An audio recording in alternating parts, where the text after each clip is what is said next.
सर्दियाँ आ रही हैं और सर्दियों के आते ही अगर आपको सर्दी और खुश्की हो जाती है और बहुत ही ज़्यादा खांसी होती है, ऐसी खांसी होती है जिसमें बहुत ज़्यादा बलगम चिपचिपा सा लेसदार होता है, जिसको निकालना बहुत मुश्किल होता है। आप जैसे बिस्तर पे लेटते हैं तो आपका लगता है कि सांस बंद होने लगा है और आपको उठ के बैठना पड़ता है सांस की बहाली के लिए।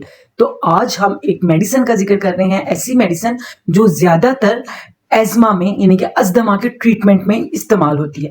आज की जो मेडिसिन है उसका नाम है ग्रैंडिलिया रूबेस्टा। ग्रैंडिलिया रूबेस्टा जो है उसको हम एज़मा में किस तरह किन सिम्टम्स पे यूज़ कर सकते हैं और एज़मा के साथ-साथ और किन डिजीज़ में इसका इस्तेमाल करवाया जा सकता है और इसको किस पोटेंसी में यूज़ करवाना चाहिए, इसका स्फीयर ऑफ एक्शन जो है वो किन ऑर्गन्स के ऊपर है, कौन सी सिम्टम्स हैं जिससे एग्रीवेशंस होती है और कौन सी बेस्ट डोजेज है जिसमें हम इसको यूज़ करवा सकते हैं। चलें जी वीडियो को स्टार्ट करते हैं। I am Dr. Smina Saimi, a homeopathic practitioner practicing in homeopathic from 24 years.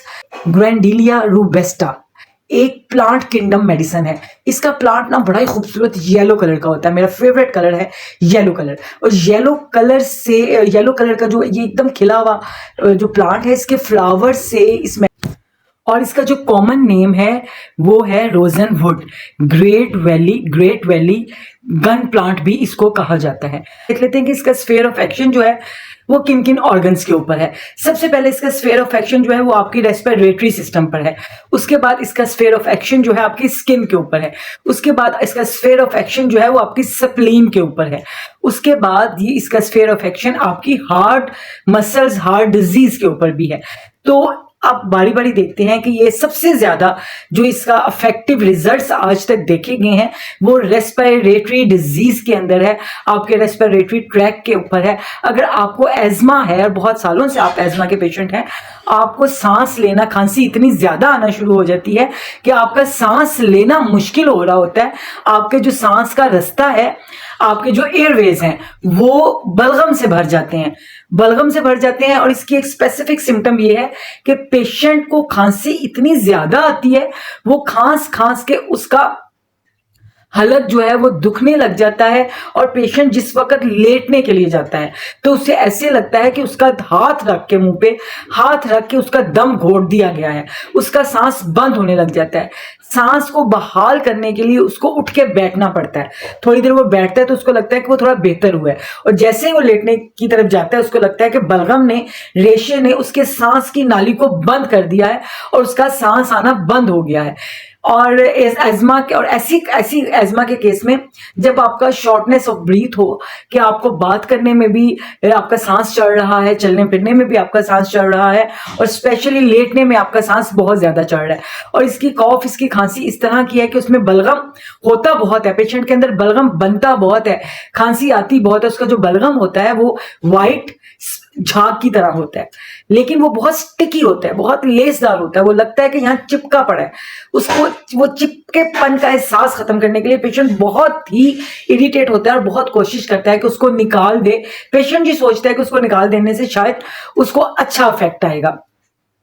इसी तरह एज़मा के जो केस है उसमें बहुत ही कामयाबी के ग्रैंडिलिया रूबेस्टा ने 100% रिजल्ट दिए हैं ऐसे एज़मा में जिसमें विजलिंग भी है, चोकिंग सेंसेशन भी है, बलगम भी बहुत ज्यादा निकल रहा है, लेसदार और चिपचिपा बलगम। अब स्लीप एपनिया में भी बहुत अच्छा ये इफेक्ट करता है कि जिस वक्त आप सो जाते हैं और थोड़ी देर बाद एकदम उठ जाते हैं कि आपको लगता है कि आपका सांस बंद हो रहा है, उस कंडीशन में भी ये मेडिसिन बहुत अच्छा काम करती है। ग्रैंडिलिया रूबेस्टा का जो नेक्स्ट स्फीयर ऑफ एक्शन है वो है आपका अगर आपको कार्डियो पल्मोनरी डिजीज है जिसमें आपका रेस्पिरेशन भी इफेक्ट होता है और हार्ट फंक्शन भी इफेक्ट होता है तो उसमें भी आप बहुत अच्छा काम करता है। इसको इन्फ्लेमेटरी कफ में दिया जा सकता है, इसको हे फीवर में दिया जा सकता है, इसको ब्रोंकाइटिस में दिया जा सकता है, इसको COPD में दिया जा सकता है, इसको एजमेटिक अटैक्स में दिया जा सकता है, इसको स्पॉज्मोडिक कफ में दिया जा सकता है। और ऐसा कॉफ जो इन्फ्लामेशन पैदा करता है, इन्फ्लामेशन जो बढ़ता ही जाता है, जिसकी वजह से पेशेंट को फीवर भी रहने लग जाता है और पेशेंट जो है वो बहुत ही तकलीफ का सामना करता है।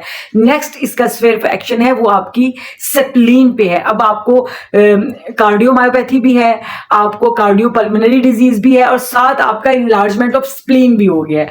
खांसी भी बहुत आती है, बलगम भी बहुत जमा हुआ है, निकल भी नहीं रहा है, जिसकी वजह से आपकी धड़कन जो है वो मुतासिर हो रही है, दिल की धड़कन कम और ज्यादा हो रही है, आपका सांस रुक रहा है। तो ऐसी कंडीशन को फौरी से पहले ठीक कर। स्फीयर ऑफ एक्शन है वो है स्किन पे। स्किन में अगर स्किन डिजीज है, उनमें अगर अल्सरेशन हो गई है, वुंड्स हैं, अगर ऐसा अल्सर है स्किन के ऊपर जो ठीक नहीं हो रहा है, अगर ऑक पॉइजनिंग हो गई है, ऑक आपको पता है कि एक पॉइजनस पौधा है, उसकी वजह से आपकी स्किन के ऊपर मोटे मोटे से वाटरी से दाने बन जाते हैं, उसको ये क्योर करता है। और ये एवी रैश भी ऑक पॉइजन की तरह की स्किन इन्फेक्शन होती है। एवी रैश के अंदर भी क्या होता है कि स्किन के ऊपर जो है वो दाने बन जाते हैं और जिसमें बहुत ज्यादा रेडनेस, बहुत ज्यादा ईचिंग और साथ पेन होती है। ये वर्सिकुलर ऑक्जीमा जो है, हार्पीज का आपने नाम सुना होगा, वर्सिकुलर ऑक्जीमा में ये बहुत अच्छा काम करती है।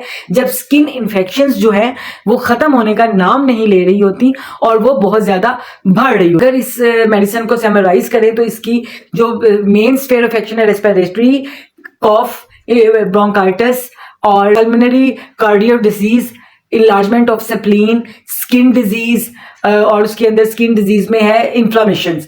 जहां पर भी इन्फ्लामेशंस हो रही होती हैं वहां पर ये बहुत अच्छा काम करती है। और इसमें अब एग्रीवेशन किस में है, इसमें पेशेंट को एग्रीवेशन हमेशा लेटने से होता है। जैसे ही वो लेटता है तो उसकी अलामात बढ़ने लग जाती हैं, उठ के बैठने से उसकी अलामात बेहतर होने लगती हैं। लास्ट में देख लेते हैं कि इसको किस पोटेंसी में यूज किया जा सकता है। अभी तक एजमा के केसेस में, स्किन के केसेस में सबसे अच्छा इफेक्ट 30 और मदर टेंचर में है। अगर आपको एजमा है, बहुत ज्यादा बलगम निकल रही है जो आपको रात भर सोने नहीं देती और वेदर के चेंज पे है, मौसम के शुरू होने पे है, तो आप ग्रैंडिलिया रूबेस्टा की मदर टेंचर में 10 ड्रॉप्स सुबह, 10 शाम को, 10 दोपहर को 1 गिलास पानी में डाल के, नीम गर्म पानी में डाल के छोटे छोटे सिप लें तो आपकी खांसी और बलगम जो है वो आसानी से बाहर निकलना शुरू हो जाएगा। बलगम जब आसानी से बाहर निकलता है तो पेशेंट अपने आप को रिलैक्स फील करता है, तो उसको नींद अच्छी आ जाती है। तो आप इसको यूज कर सकते हैं मदर टेंचर में और दूसरी सेफ पोटेंसी है 30 में। आई होप सो ये इन्फॉर्मेशन आपके लिए बेनिफिशियल होगी। अगर आपको लगता है कि ये इन्फॉर्मेशन अच्छी थी तो इस वीडियो को एक लाइक कर दीजिए। और सर्दियां आते ही जिन घरों में ऐसे पेशेंट्स हैं जिनको बहुत ही ज्यादा बलगम शुरू हो जाता है तो ये वीडियो उनको शेयर भी कर दीजिए। और रोज 8 बजे मैं लाइव आती हूँ यूट्यूब पे पाकिस्तान के स्टैंडर्ड टाइम के मुताबिक। मेरी लाइव को ज्वाइन कीजिए और जो भी क्वेश्चंस हैं आपको अपनी बीमारी से रिलेटेड वो आप मुझसे पूछ सकते हैं। तो मिलते हैं नेक्स्ट वीडियो में नेक्स्ट टॉपिक के साथ। तब तक के लिए अल्लाह हाफिज। पाकिस्तान जिंदाबाद।